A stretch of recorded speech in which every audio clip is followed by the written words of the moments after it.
Welcome to the Alcohol Reset, the podcast that helps you reset your habits, health, and relationship with alcohol without judgment or extremes.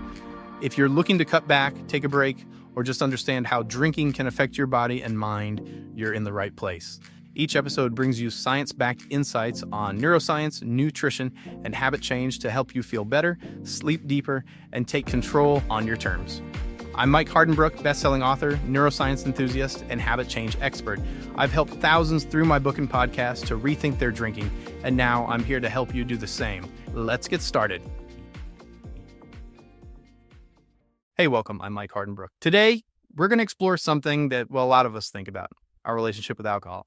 Often, it really feels like the conversation is just all or nothing. Either you're totally sober or it's business as usual. But what if this really powerful space, like right in the middle? What if you could actually see some significant wins just by dialing things back a bit without needing to quit alcohol entirely? That's what we're digging into today. We're talking about how even just reducing how much you drink can lead to genuinely better sleep, more energy, a lift of your mood, and a greater sense of just being in control. It's really about finding what clicks for you, feeling more in tune with your own goals and your well-being. It's not about chasing some perfect ideal.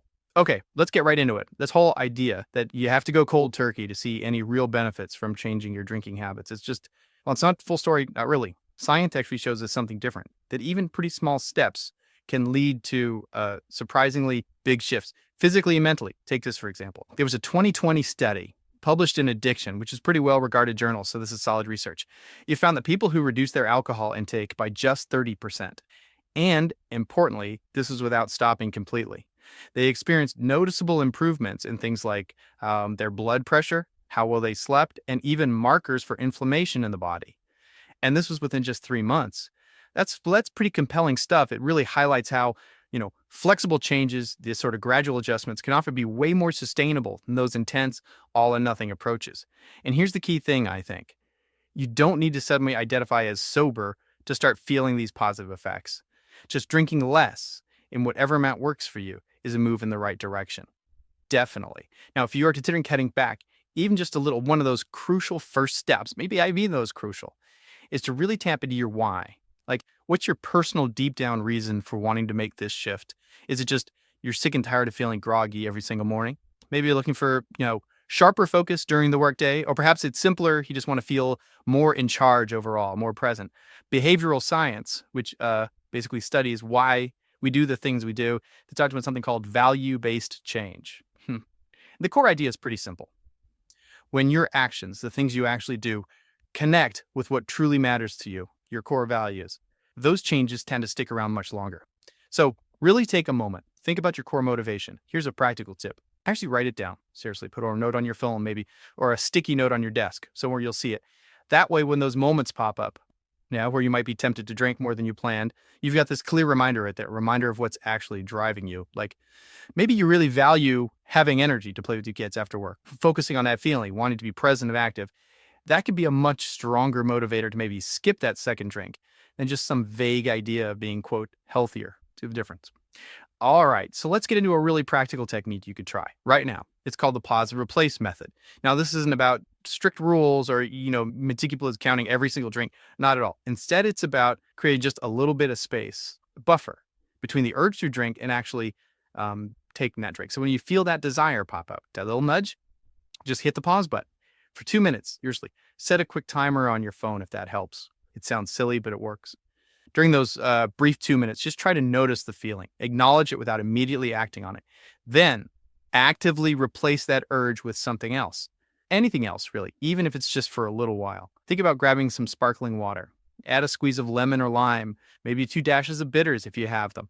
Makes you feel a bit special. Or maybe just step outside for a quick breath of fresh air. Changes your environment. Send a quick text to a friend. Pop in a piece of gum. Even just brushing your teeth can sometimes reset things. What's really fascinating here, psychologically, is that urges, they tend to build up, they peak, and then they usually start to fade within just a few minutes. That short pause.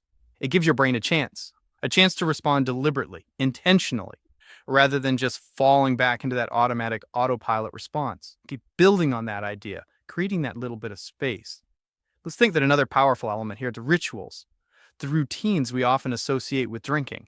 Because for many of us, maybe most of us, the comfort or the satisfaction we get, it might actually come more from the routine around the drink rather than the alcohol itself. Think about it, right? The sound of ice clinking in a glass, pouring something from a specific bottle into your favorite glass, maybe dimming the lights, putting on some music, setting a certain mood. The good news is, you can absolutely recreate those enjoyable rituals without the alcohol. Try using that favorite glass, but fill it with a non alcoholic option. Could be a fancy soda water, a really good non alcoholic beer, or spirit. There are amazing ones now. Put on the seeing easy. Light a candle if that's your thing. Create that familiar, comforting atmosphere. Like I said, the options for non alcoholic drinks are exploding. Zero proof spirits, interesting craft sodas, complex teas, kombuchas, loads to explore. See, our brains are wired to respond to these kinds of cues, these rituals. So by keeping the familiar structure, keeping the ritual, but just changing the drink itself, you can often reduce those cravings without feeling like you're actually, missing out on something important. It tricks the brain almost.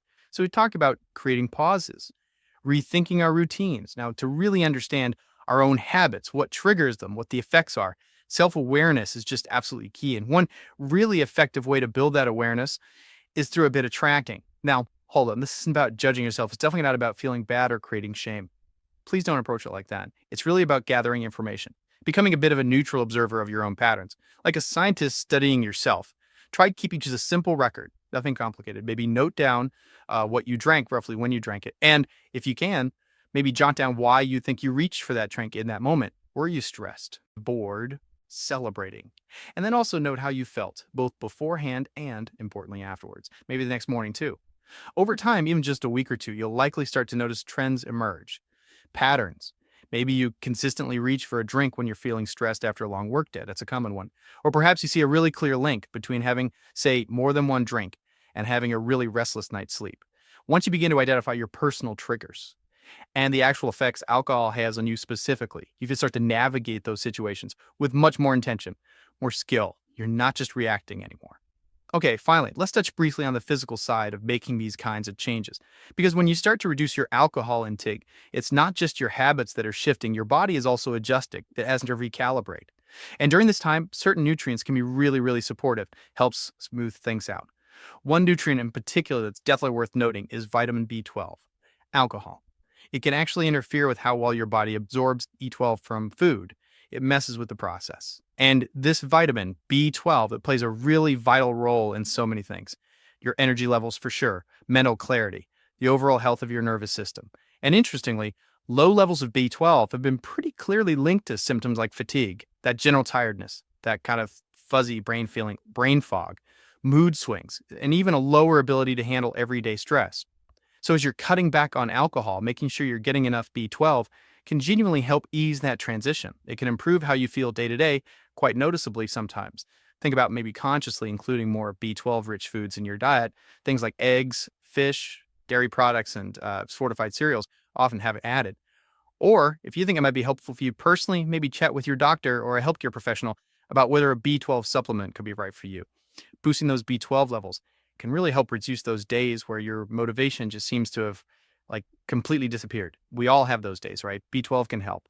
So who can really benefit from exploring this middle ground approach we've been talking about? Well, honestly, if you're just curious about maybe drinking a bit less, but you're not aiming for complete total sobriety, this is for you. If you're tired of that pressure, that feeling of all or nothing, this offers another way. If you genuinely like to feel better, more energy, better sleep, clearer head, while still, enjoy a drink now and then, perfect.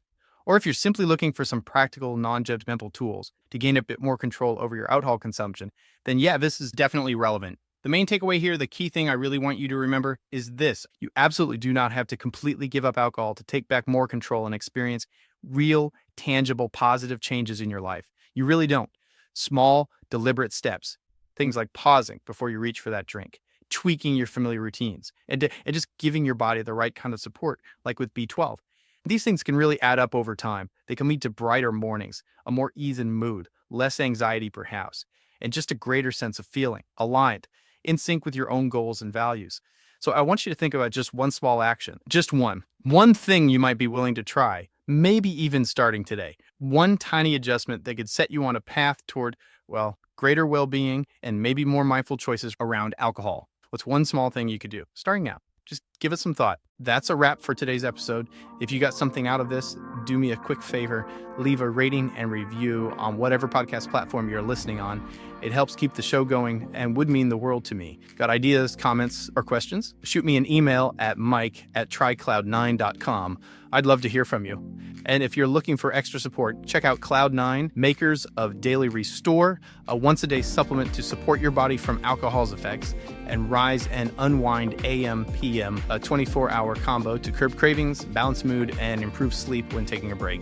Go to trycloud9.com and use the code PODCAST to save 15% on your next order. Thanks for listening, and I'll catch you next time.